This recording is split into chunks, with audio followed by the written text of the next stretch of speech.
Mama, la vidéo d'aujourd'hui elle est pas drôle, hein. Mais c'est pas grave. Et oui, elle est pas très drôle, contrairement à ce que peut laisser penser le titre. Mais enfin bon. Comment ça va? Bonjour. Et puisque vous me posez la question, moi ça va, merci. Et aujourd'hui, comme donc le dit le titre, on va se parler de l'époque merveilleuse des années 60 à 70, quoi. Enfin, on étale ça sur à peu près 20 ans. Et je vais tout de suite remettre dans le contexte. Spoiler, ça va pas être fun. Le 6 août 1945, la bombe nommée Little Boy est larguée sur la ville d'Hiroshima. Elle marche à l'uranium-235 et son pouvoir est carrément destructeur. Elle explose en l'air, à 500 mètres d'altitude, et libère une énergie équivalente à 15 000 tonnes de TNT. Elle détruit complètement la ville, et elle prend la vie à 75 000 personnes quasiment instantanément. Et par la suite, ce sera environ 50 000 personnes qui décéderont des retombées radioactives et de tout ce qui va avec, quoi. Tout ce qui va avec l'explosion d'une bombe d'une telle puissance. Il ne reste plus rien, mais plus rien, ni personne, ni bâtiment, sur une zone de 500 mètres autour de l'explosion.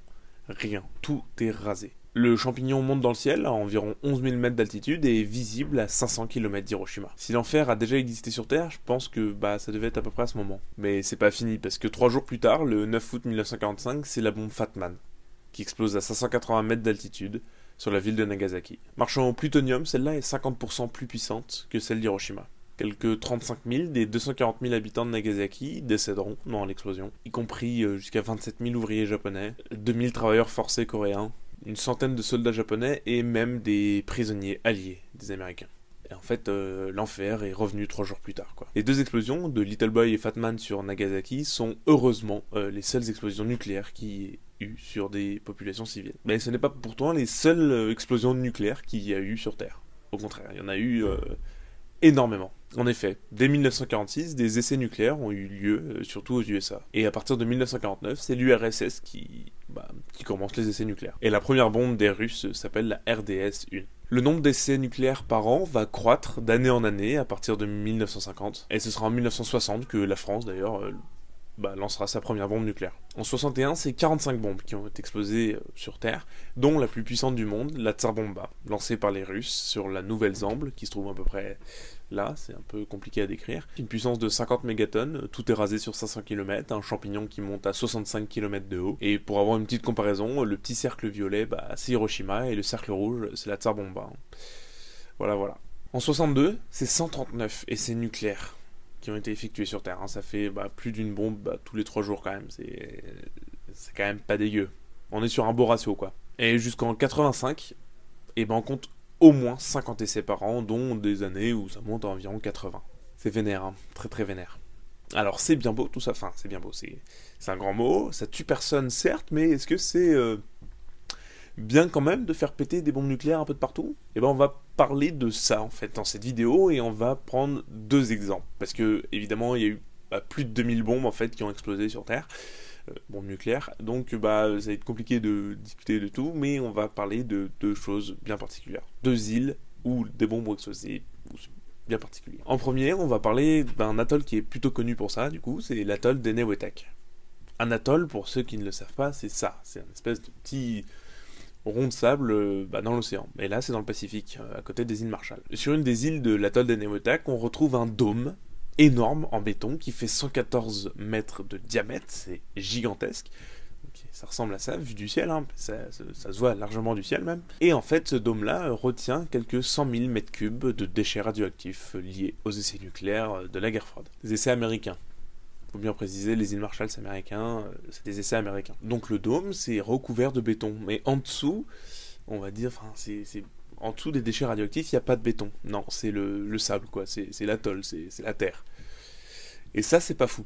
Parce que du coup, tu as 100 000 mètres cubes de déchets radioactifs qui sont entreposés là, et tout s'écoule dans la terre, quoi. Le sol est donc évidemment perméable, parce que c'est du sable, quoi, t'as la mer qui est à côté, donc il y a déjà eu des matières radioactives qui se sont retrouvées dans l'océan, sachant que le dôme, en plus de ça, commence à se fissurer, voilà, puis en plus, le plutonium 239, qui en fait partie de ces déchets radioactifs, il a une demi-vie de 24 000 ans. Qui peut prédire ce qui va se passer sur 24 000 ans? On sait pas ce qui va se passer dans 10 ans, tellement tout évolue hyper vite, donc dans 24 000 ans, compliqué, même très compliqué de savoir. Avec la montée des eaux et toutes ces conneries, l'île sera très certainement sous les eaux, le dôme complètement ouvert, et voilà, enfin c'est juste la grosse merde quoi.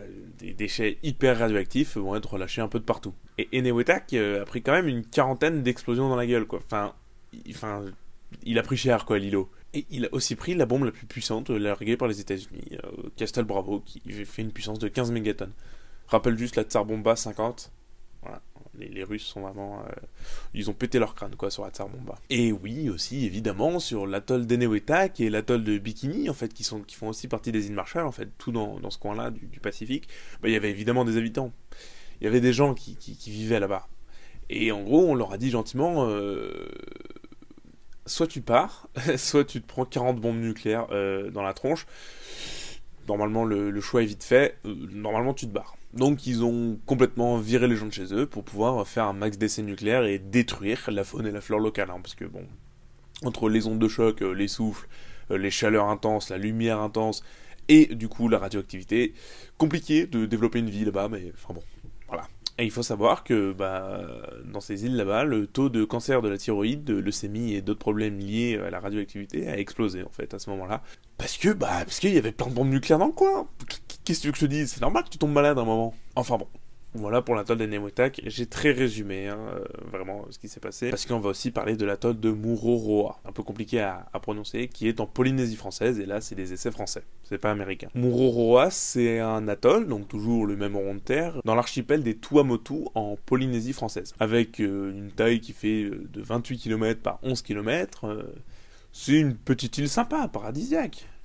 Bombardé par des bombes nucléaires, mais paradisiaque, oui. Il faut savoir que l'atoll de Mururoa est déjà habité en fait par l'armée française, parce que ça reste une base là-bas dans le Pacifique, c'est toujours intéressant on va dire. En gros, c'est réquisitionné en 64 pour pouvoir commencer les essais nucléaires quoi. L'atoll va compter 138 essais dans la gueule, dont certains qui vont se passer sous terre. Je vais revenir là-dessus juste après. Alors j'ai retrouvé un document qui a été déclassifié en 2018 qui explique que en gros, avec les retombées radioactives des bombes sur l'atoll de Mururoa, la radioactivité qui était du coup présente dans l'air à cause des bombes a été emmenée par les vents sur des îles voisines, etc.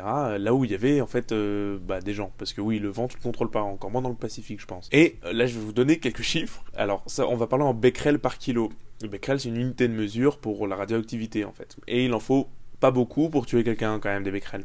Mais enfin bon, je vais lire en même temps mes notes, ce sera plus simple. De la laitue lavée, donc de la salade lavée, comptez 185 000 becquerels par kilogramme au lieu de 1000 normalement. Voilà. Donc on est 185 fois supérieur au taux. Mais c'est pas fini. Les eaux de boisson, pour boire quoi, comptaient une dose 6 fois supérieure à la dose normale. Et 23 jours après les essais nucléaires qui ont causé ces problèmes-là à cause des vents, etc., l'eau de pluie compter 11 100 000 becquerels par litre au lieu de 1. Là, tu pètes bien le taux de becquerel. Hein. Là, c'est... évite de toucher l'eau de pluie, sinon tu risques de prendre cher. Parce que tout simplement, en fait, la radioactivité était dans l'air et dans les nuages, etc. Et l'eau de pluie, elle ramène tout, elle draine tout par terre et tu prends giga cher, quoi. La réglementation des déchets radioactifs, à l'époque, était quand même pas la même qu'aujourd'hui. Même vraiment pas. Plusieurs tonnes de déchets radioactifs ont été laissés dans l'océan, enfin vraiment mis dans l'océan, par les Français. Hein. On y trouve dans ces déchets radioactifs du béton, de la ferraille, du plastique, des véhicules et même des bouts d'avions qui ont été utilisés pour larguer les bombes. Non, enfin, ça va loin, ça va loin. Ce dont je viens de parler, c'était pour la gestion des déchets dans les années 70-80. Ensuite, les déchets ont juste été enfouis sous terre dans des puits qui allaient de 1500 à 2000 mètres de profondeur et blindés de béton. Voilà. Et c'est quand même 600 tonnes de déchets qui ont été enfouis sous terre. Revenons sur les tirs souterrains, parce que ça aussi c'est un sacré délire. Déjà sur l'atoll de Mururoa, il y en a eu 28, les tirs souterrains. Des puits étaient forés en fait dans le sable puis le basalte, entre 600 et 1000 mètres de profondeur. On y mettait les charges explosives, hein, les bombes nucléaires quoi. Il y avait détonation, donc boum, grossièrement c'est ça, et en fait la roche sous terre se vitrifiait et gardait la radioactivité sous terre quoi. Grossièrement c'est ça, et il y avait peu de danger pour la faune et la flore à la surface. Mais déjà les explosions provoquaient des petits tremblements de terre. Bah ouais, quand tu fais péter des trucs qui font 20 kilotonnes sous terre, donc 20 000 tonnes de TNT quoi, puissance équivalente, bah ça fait un sacré barouf là-dedans, donc ouais, ça tremble un peu quoi. Il faut comprendre que du coup, bah toute la radioactivité qui était dans les bombes est bah, capturée sous terre, quoi, captée sous terre. Donc c'est la zone nord-est de l'atoll qui a contenu ces 28 tirs souterrains. Des scientifiques ont calculé que la taille de cet atoll, en gros, faisait... Enfin, la zone de cet atoll faisait 670 millions de mètres cubes de matière, quoi, en gros, mais qu'elle pouvait venir à s'effondrer, parce qu'elle a été complètement désolidifiée à cause des bombes nucléaires qui ont pété de partout. Et en fait, si les 670 millions de mètres cubes s'effondrent, ça pourrait créer déjà un tsunami, enfin une très grosse vague, parce que tu draines plein de matière sous l'océan. Et en plus de ça, toute la radioactivité relâchée dans l'océan. Et c'est bien radioactif, quoi. Enfin, c'est vraiment des centres de bombes nucléaires qui sont là-dedans. Donc, oui, c'est très très radioactif. Donc, si c'est relâché dans l'océan, ils vont tous crever, quoi, là-bas. Enfin, je sais pas, c'est juste le bordel. Évidemment, c'est pas encore arrivé, mais comme je vous ai dit, les demi-vies de l'uranium et du plutonium, c'est des milliers d'années. On peut pas savoir ce qui va se passer dans des milliers d'années, quoi. Et évidemment, la vague créée par le potentiel effondrement de cette zone, pourrait juste niquer tous les atolls voisins, quoi, toutes les îles voisines. Sans problème même. Bon voilà, il y a eu des milliers d'essais détruisant complètement les faunes et flores locales de ces endroits. Il faut savoir qu'en Polynésie française, sur 229 personnes atteintes de la thyroïde et de leucémie, enfin de cancer, 12 ont été recensés, la cause de leur cancer était liée aux activités nucléaires de la France.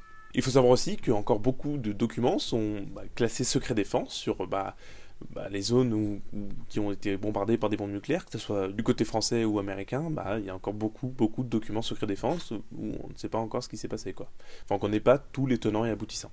Évidemment, aujourd'hui, il n'y a plus d'essais nucléaires nulle part. Il y a juste, je crois, vite fait un Coréen un peu énervé là qui balance des petites bombes à fission, mais c'est tout. Évidemment, la plupart de ces îles maintenant sont complètement inhabitables. La flore est encore là, la faune c'est un peu plus compliqué, mais toutes ces îles sont complètement inhabitables, quoi, beaucoup trop radioactives. Reparlons du site des Newatak avec le dôme par exemple, les sites de Fukushima et Tchernobyl, là où c'était des vraies catastrophes nucléaires à cause des centrales qui ont explosé, en fait leur rayonnement, donc vraiment la puissance de la radioactivité, est infiniment moindre que le rayonnement de ce dôme posé au milieu du Pacifique.